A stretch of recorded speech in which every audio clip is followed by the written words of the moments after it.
Hello guys, welcome to popcorn Paiyan. நம்ம இன்னைக்கு பார்க்க போறது புதுசா ரிலீஸ் ஆன it welcome to Derry. First எபிசோட்லயே பயங்கரமான சம்பவம் பண்ணி வச்சிருக்காங்க. இதை பார்க்கறதுக்கு இட் படம் பார்க்கணும்னு அவசியம் இல்ல, இது ப்ரீக்வல் தான். இட் படம் பார்க்கலனாலும் இந்த சீரிஸை பார்த்துட்டு அந்த மூவி போய் பாருங்க, உங்களுக்கு கிளியரா புரியும். பெனிவைஸ்ன்னு சொல்ற க்ளோன் அது பேய் கிடையாது, அது வேற யூனிவர்ஸ்ல இருந்து வந்த ஏலியன். பெனிவைஸோட மெயின் பவர் பாத்தீங்கன்னா ஷேப் ஷிஃப்டிங், அப்புறம் மனுஷங்களோட ஃபியரை வச்சு இல்யூஷன் கிரியேட் பண்ணி அவங்கள பயம்படுத்தும், முக்கியமா குழந்தைங்களை. இது 27 வருஷத்துக்கு ஒரு முறை தான் வெளியே வரும். இந்த சீரீஸும் பாத்தீங்கன்னா இட்டு படத்தோட ப்ரீக்வல்ன்றதால ஃபர்ஸ்ட் பார்ட்ல இருந்து 27 வருஷத்துக்கு முன்னாடி நடக்கிற கதை தான் இது. இந்த எபிசோடு ஃபுல்லாவே டெரின்னு ஒரு ஊர்ல தான் நடக்குது. ஸ்டார்டிங்ல மேட்டின்னு ஒரு பையனை காட்டுறாங்க. இட்டோட முதல் டார்கெட்டே மேட்டின்ற பையன் தான். மேட்டி தியேட்டர்ல டிக்கெட் எடுக்காம படம் பார்த்துட்டு இருக்கான்னு அவனை ஒரு ஸ்டாஃப் துரத்த, அந்த நேரத்துல ரோனின்னு ஒரு பொண்ணு தான் மேட்டிக்கு ஹெல்ப் பண்றா. இவளும் இந்த சீரீஸோட மெயின் கேரக்டர் தான். அங்க இருந்து தப்பிச்ச மேட்டி லிஃப்ட் கேட்க ஒரு கார் முன்னாடி நிக்கிறான். அந்த ஃபேமிலியும் லிஃப்ட் கொடுக்குறாங்க. மேட்டியும் டெரியை தவிர வேற எங்க வேணாலும் இறக்கி விடுங்கன்னு சொல்றான். கார்ல ஏனதும் ஓகே, நல்ல ஃபேமிலி தான், லிஃப்ட் எல்லாம் கொடுக்குறாங்க. அக்கறையா பேசுறாங்கன்னு நினைச்சா திரும்ப திரும்ப அந்த காரு ஒரே இடத்துல சுத்திட்டு இருக்கு. அந்த பொண்ணு லிவர் எடுத்து சாப்பிட்டுட்டு இருக்கு.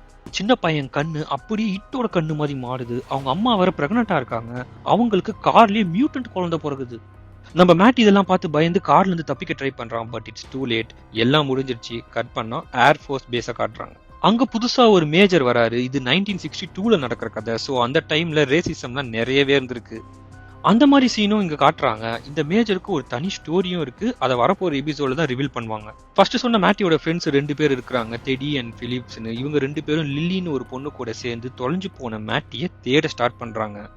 லில்லிக்கு பாட்டப்ல மேட்டி பாடுற மாதிரி கேக்குது. மேட்டி இன்னும் அண்டர் கிரவுண்ட்ல உயிரோட தான் இருக்கிறான்னு லில்லி இவங்களை கூப்பிட்டு போறா. லில்லியும் மேட்டியோட ஃப்ரெண்டு தான். லில்லிக்கும் ஒரு சோகமான பிளாஷ்பேக் இருக்கு. இவ விட்டுட்டு வந்த பொம்மையை எடுக்க போய் தான் அவங்க அப்பா இறந்து போவாரு. அதை வச்சே ஸ்கூல்ல லில்லிய ரொம்ப புள்ளி பண்றாங்க. இந்த பிளாஷ்பேக் ஒரு பக்கம் இருக்க, இப்போ இவங்க 3 பேரும் லைப்ரரியில பழைய நியூஸ் எல்லாம் தேடும் போது தான் கண்டுபிடிக்கிறாங்க ரூனி தான் மேட்டிய லாஸ்டா பாத்துருக்கான்னு. அப்புறம் ரூனிய பார்த்து பேசும்போது தான் தெரியுது ரூனிக்கும் அதே சாங்கு கேட்டு இருக்கு, லில்லிக்கு கேட்ட மாதிரியே. சரின்னு ரூனியும் இவங்களுக்கு ஹெல்ப் பண்றா. மேட்டி போன அதே தியேட்டருக்கு அதே மூவியை பார்க்க போறாங்க. மூவியை பார்க்கும்போது தான் மேட்டியே அந்த மூவிக்குள்ள இருக்கிறத பார்த்து ஷாக் ஆகுறாங்க. அவன் கையில வேற மியூட்டன் குழந்தைய வச்சிருக்கான். இவங்களை பார்த்து ஒரு சிரிப்பான் பாருங்க. இதுவும் இட்டோட வேலை தான். அந்த மியூட்டன் குழந்தை ஸ்கிரீனை கிழிச்சுக்கிட்டு வெளியே வந்து எல்லாரையும் சாவடிக்கும். லில்லியும் ரூனியும் மட்டும் தான் தப்பிக்கிறாங்க. மற்றவங்க எல்லாரும் கொடூரமா சாவுறாங்க. இவங்க 2 பேரும் தப்பிச்சதோட எபிசோட் 1 முடியுது. இப்போ நம்ம செகண்ட் எபிசோட் பார்க்கலாம். இந்த எபிசோட் ஸ்டார்டிங் சீன்லயே பாத்தீங்கன்னா லாஸ்ட் எபிசோட்ல தியேட்டர்ல நடந்த சம்பவம் தான். அந்த மியூட்டன் குழந்தை எல்லாரையும் சாவடிக்குது. லில்லிக்கு இந்த இன்சிடென்ட் அப்படியே கனவுல வருது. ஒருவேளை யாரும் சாவலியோ, வெறும் கனவு தானோன்னு பார்த்தேன். அப்படி இல்லைங்க, எல்லாருமே உண்மையாவே செத்துட்டாங்க. கட் பண்ணா இன்ட்ரோ சாங் போடுறாங்க. இன்ட்ரோ சாங்லயே பாத்தீங்கன்னா 1962ல நடந்த நிறைய இன்சிடென்ட்ஸ், இட்டோட first part and second part reference நிறைய கொடுத்திருக்காங்க. நெக்ஸ்ட் சீன்ல நம்ம மேஜர் ஃபேமிலியோட டெரிக்கு மூவ் ஆயிட்டாரு. மேஜரோட பையன் தான் வில் ஹேண்ட்லூன். கட் பண்ணா ஸ்கூல்ல வில் கிளாஸ் ரூம்ல உட்காரும் போது சேரை தள்ளி விடுறாங்க. ஆல்ரெடி சொன்ன மாதிரி ராசிசம் ரொம்ப அதிகமா இருந்த டைம் அது. அடுத்த சீன்ல வில்லோட அம்மா நடந்து போகும்போது பால் பனியனோட சிலையை காட்டியிருக்காங்க. இந்த சிலைய ஃபர்ஸ்ட் பார்ட்ல பாத்திருப்பீங்க. நம்ம ஃபர்ஸ்ட் எபிசோட்ல டெடிக்கு ஒரு சம்பவம் பண்ண மாதிரி இந்த எபிசோட்ல ரூனிக்கு ஒரு சம்பவம் நடக்குது. தூங்கும் போது அப்படியே அந்த பெட்ஷீட் திக்கா ஸ்கின் மாதிரி ஆகுது. அப்படியே தண்ணியில முழுகி தவிக்கிறா. அதை கிழிச்சுக்கிட்டு வெளியே வரும்போது அவங்க அம்மா ஒயிட் கவுனை போட்டு ரோனிய பாக்குறாங்க. அவங்க அம்மா வாயை திறந்ததும் அப்படியே இட்டோட கண்ணை காட்டுவாங்க பாருங்க, வெறித்தனமா இருந்துச்சு. நெக்ஸ்ட் டே இந்த விஷயத்த லில்லி கிட்ட ரோனி சொல்றாங்க. அது மட்டும் இல்லாம அவங்க அப்பாவை கொல்ல போகுதுன்னு சொன்னதாகவும் சொல்றாங்க. கட் பண்ணா வில்லும் ரூனியும் ஒரு கிளாஸ்ல மீட் பண்றாங்க. லில்லிய போலீஸ் கூட்டிட்டு போய் விசாரிக்கிறாங்க. ரூனியோட அப்பாவுக்கு இதுல சம்பந்தம் இருக்குன்னு எப்படியோ ட்ரிக் பண்ணி லில்லிய ஒத்துக்க வச்சிருப்பாங்க. அன்னைக்கு நைட்டே ரூனியோட அப்பாவையும் அரெஸ்ட் பண்றாங்க.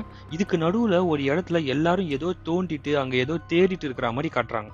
அதை ஒரு 3 பேர் நோட் பண்றாங்க. மேபி நெக்ஸ்ட் எபிசோட்ல அவங்கள பத்தி டீட்டெயிலா காட்டலாம். இதுக்கு முன்னாடி ஃபர்ஸ்ட் எபிசோட்ல மேஜரை ஒரு கும்பல் தாக்கி இருப்பாங்கல்ல, அது வேற யாரும் இல்ல, மேஜரை டெஸ்ட் பண்றதுக்காக ஜெனரலே பிளான் போட்டு பண்ணிருக்காரு. எதுக்காக இவங்க இப்படி பண்றாங்கன்னா, இவங்க ஒன்ன தேடிட்டு இருக்காங்க. இங்கதான் ஜெனரல் ஒரு விஷயத்த சொல்றாரு. ரொம்ப வருஷத்துக்கு முன்னாடி டெரியில ஒன்னு புதைக்கப்பட்டிருக்கு. எங்கிருந்து வந்திருக்கு, அது என்னன்னு யாருக்கும் தெரியாது. அதை நம்ம கண்டுபிடிக்கணும்னா அதுக்கு ஹெல்ப் பண்ண மேஜர் தான் கரெக்டான ஆளு. அதுக்காக தான் இப்படி எல்லாம் பண்ணிருப்பாங்க. இந்த எபிசோடோட கிளைமேக்ஸ்லயும் காட்டியிருப்பாங்க. அந்த டிக் சைட்ல ஒரு ஜீப்பை எடுக்கும் போது உள்ள எலும்பு கூட இருக்கு. நெக்ஸ்ட் எபிசோட்ல அது யாரு, எதனால இறந்திருக்காங்கன்னு தெரியும். இதுக்கு முன்னாடி ரோனிக்கு நடந்த மாதிரி லில்லிக்கும் சூப்பர் மார்க்கெட்ல பயம்புத்துறா மாதிரி ஒரு சம்பவம் பண்ணிருக்காங்க. அதுல ஒரு சீன்ல கான்ஃபிளெக்ஸ் டப்பால செத்து போன 4 பேரையும் காட்டுறாங்க. எல்லாம் மறைஞ்சிடறாங்க. பிலிப்ஸுக்கு மட்டும் எதுவும் ஆகல. ஒருவேளை பிலிப்ஸ் உயிரோடு தான் இருக்கிறானோ? நெக்ஸ்ட் எபிசோட்ல ரிவீல் பண்ணுவாங்க, காத்திருப்போம். நம்ம சேனலை சப்ஸ்கிரைப் பண்ணுங்க, லைக் பண்ணுங்க, ஷேர் பண்ணுங்க. மறக்காம கீழே இருக்கிற பெல் பட்டனை பிரஸ் பண்ணி ஜாயின் பண்ணிக்கோங்க. அப்பதான் நம்ம போடுற வீடியோலாம் உங்களுக்கு உடனே வரும். இந்த மாதிரி movie, anime, web series review பண்ணணும் இல்லை எக்ஸ்பிளைன் பண்ணணும்னா கமெண்ட்ல சொல்லுங்க. நம்ம இதே மாதிரி இன்ட்ரெஸ்டிங்கான கண்டென்ட்டோட நெக்ஸ்ட் வீடியோவில் மீட் பண்ணலாம். Bye guys.